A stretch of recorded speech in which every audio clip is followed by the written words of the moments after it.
मदाश्रयः, केवल मेरे आश्रित रहे। ये बहुत बढ़िया मीठी आखिरी बात।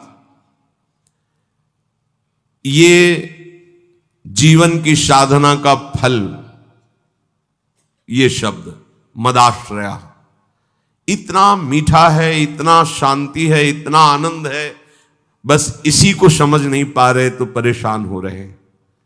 हमारा मन नहीं लगता, हमसे ये नहीं होता, हमसे वो नहीं होता।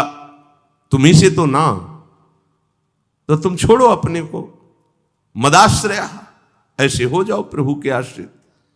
पता नहीं कल्याण हो कि ना हो, जो हो रहा है वो भी छूट जाएगा, पता नहीं कौन सी गति हो। तो संशयात्मा विनश्यति, इस पर शास्त्र सब कुछ वर्णन करते। तुम्हें प्रभु पे भरोसा नहीं है, प्रभु का आश्रय ये पूरे जीवन में इसी ने चलाया है, मदाश्रया ने, इसी ने पोषण किया है और यही हमें बेपरवाह रखा है ना प्रभु। मदाश्रया, प्रभु का कोई साथी नहीं है, कोई साथी नहीं, एकमात्र श्री हरि, एकमात्र प्रियाजू। आश्रय ये बहुत अमृत शब्द है, समझ में केवल आ जाए। अभी इसी क्षण बिना साधना के मुक्त हो, अगर ये बात समझ में आ जाए, पर अभी तो समझ में आ सकती कुछ मिनट के लिए, क्योंकि यहां का वायुमंडल है मदाश्रया का। तो अभी सब पर गेट के बाहर निकलते ही हवा बदलेगी तो विचार बदल जाएंगे। मदाश्रया ये गुरु कृपा से आई हुई भारी विपत्ति, प्रतिकूलता, असाध्य रोग, अपमान, निंदा, ये सहयोगी होते मदाश्रया के लिए। ये मदाश्रया में बहुत सहयोगी होते हैं और इनको कौन चाहता है, इसलिए मदाश्रया नहीं हो पाता। वो हम के आश्रित रहता है, साधना का आश्रय ले सकता है, क्रियाओं का आश्रय ले सकता है, व्यक्ति का आश्रय ले सकता है, लेकिन मदाश्रया भगवद आश्रित। और भगवद आश्रित बहुत बेपरवाह और ऐसी वस्तु मिलती है जो किसी साधना से नहीं मिलती। पर यह हृदय का विषय होता है, वाणी का नहीं होता। केवल वाणी के कहने से हृदय शांत नहीं हो जाएगा। निज सुख बिन मन होई की थीरा, जब तक मन में ये आश्रय जागृत नहीं होगा तब तक बात नहीं बनेगी। और ये जागृत तभी होगी, लिख लो, जब तुम्हारा अपमान होगा, निंदा होगी, शरीर किसी असाध्य रोग से ग्रसित होगा, सब तिरस्कार करेंगे, सब, कोई सृष्टि में प्यार से देखने वाला नहीं होगा, तब सच्चा मदाश्रया उदय होता है। प्रभु आपके सिवा कोई नहीं। वो हृदय की जो धारा प्रभु की तरफ बही निहाल कर देते हैं। तो एक कदम मेरी तरफ चल के तो देख, पूरी सृष्टि न झुका दूं तो कहना, भगवान के वचन। एक कदम तो चल के देख मेरी तरफ। ये अंदर की बात है, बाहर से आप कहोगे तो हम 500 किलोमीटर से आए, एक कदम की क्या बात है। बाहर से दौड़ने वाला कोई वीर नहीं कहा जाता। अंदर तो आप वहीं बैठे हुए हो, शरीर में, उस शरीर संबंधियों में, शरीर भोगों में, एक कदम कहां चले। अंदर की बात है कि आप कोई नहीं। ये मदाश्रया अंतिम सांस तक हो जाए तो परम पद भी मिल जाएगी। बहुत बार बता चुके, फिर समझ लीजिए।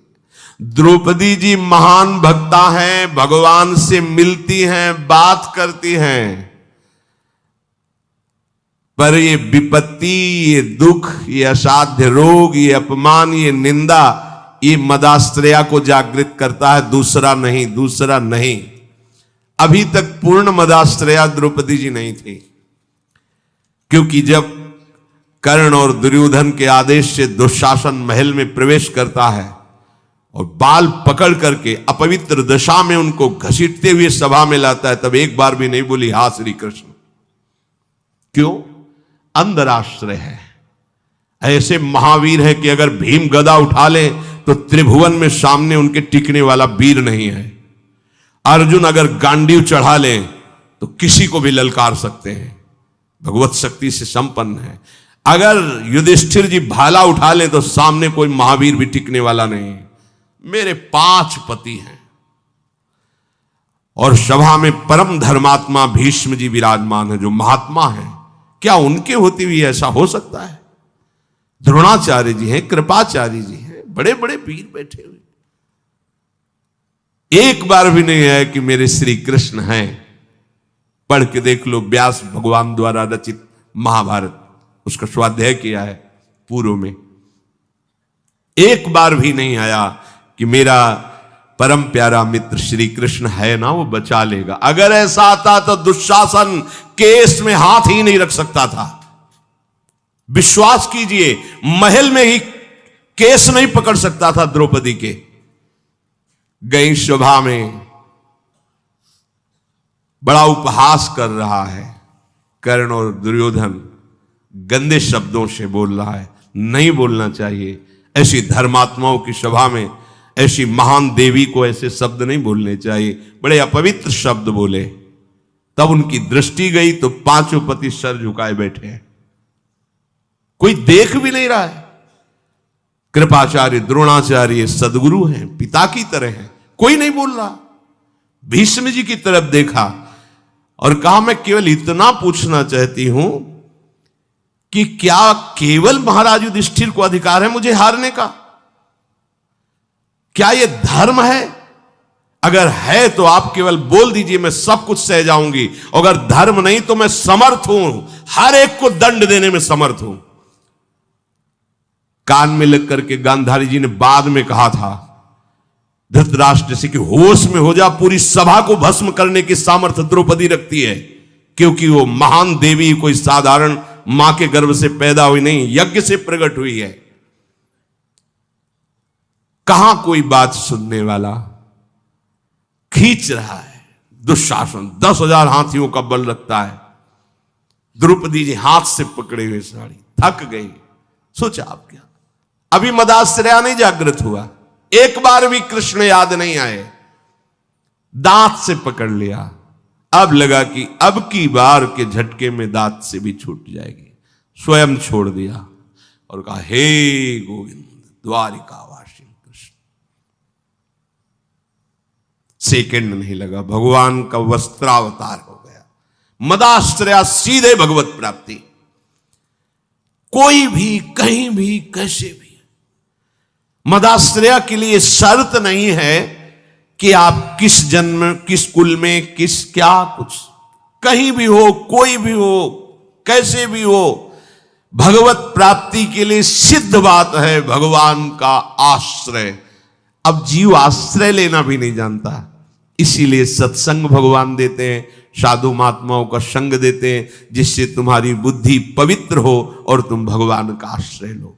जो संत जन होते हैं वो मदाश्रया, भगवदाश्रय, ऐसे चमत्कार जीवन में प्रकट होते हैं जो भगवदाश्रित, तपस्या और साधन, ये सब एक तरफ, ये बीच में ऐसे रकील खींचिए, एक तरफ मदाश्रया और एक तरफ जिस क्षण आश्रय लिया उसी क्षण से आपकी समानता करने वाला कोई नहीं रह गया। बार बार समझाने के लिए कहते हैं, जैसे बाली वैसे ही सुग्रीव, इतना भी अंतर नहीं, ना आचरण में ना बल में, किसी भी तरह समान भाई थे दोनों। और रूप भी, बाली और सुग्रीव को खड़ा कर दे तो भगवान भी पहचानने में, तभी माला पहनाया था भगवान ने। एकदम एक रूप, एक बल, एक स्वभाव, एक गुण, दोनों ऐसे भाई थे। जब भगवान ने बाण मारा, सामने देखा कोटि कंदर्प दमनी मर्यादा पुरुषोत्तम भगवान, गंभीर मुद्रा, तो हृदय में तो महान प्रीति है, बड़ा प्रसन्न है कि वैसे तो मैं इस लायक ही नहीं था, जो योगियों के ध्यान में नहीं आते हो हमारे सामने खड़े हैं, पर थोड़ा इनसे बात भी तो कर ले। तो कहा, प्रभु सुन रखा है कि आप समदर्शी हो, फिर पर आज आपकी समदर्शिता दिखाई नहीं दे रही, पक्षपात दिखाई दे रहा है। मेरा भाई है, पता नहीं आप जानते हैं पूर्ण रूप से कि नहीं, पर मैं जानता हूं क्योंकि साथ ही खेला हूं। मेरे आचरणों से उसके कम आचरण नहीं है, जैसा मैं वैसे ही मेरा भाई, मैं जानता हूं। पर ये क्या, एक का पक्षपात लेके छुप के हमारी छाती में बाण मारा, मैं बैरी सुग्रीव प्यारा, क्या कारण? एक शब्द यही भगवान का था, ऐ देहाभिमानी, तूने सुन नहीं रखा था कि ये मेरी शरण में हो गया है, अभी अभी हुआ है, कोई तपस्या नहीं, कोई साधना नहीं, और हुआ कैसे? महाभागवत हनुमान जी के द्वारा कराया गया। बस ये मदाश्रया शब्द बहुत बड़ा है, बहुत बड़ा, बस इसका परिचय नहीं मिल पाता है। ये कैसे हो ऐसा लगता है। हाँ, अब क्या करूं? तब साधन बताया जाता है, करो, क्योंकि तुम्हारा करने में राग है। जब करते करते हार जाओगे तब फिर यही शब्द बताया जाएगा, मदाश्रया, हो जाओ भगवान के आश्रित। बहुत बड़ा बल है आश्रय। और कहीं प्यारी जू के चरणों का आश्रय, ये तो जब लालजू श्री हरि अत्यंत प्रसन्न होते हैं तब ये बात मिलती है। लाल रंगीलो गाइए ताते प्रीति रंगीली पाई।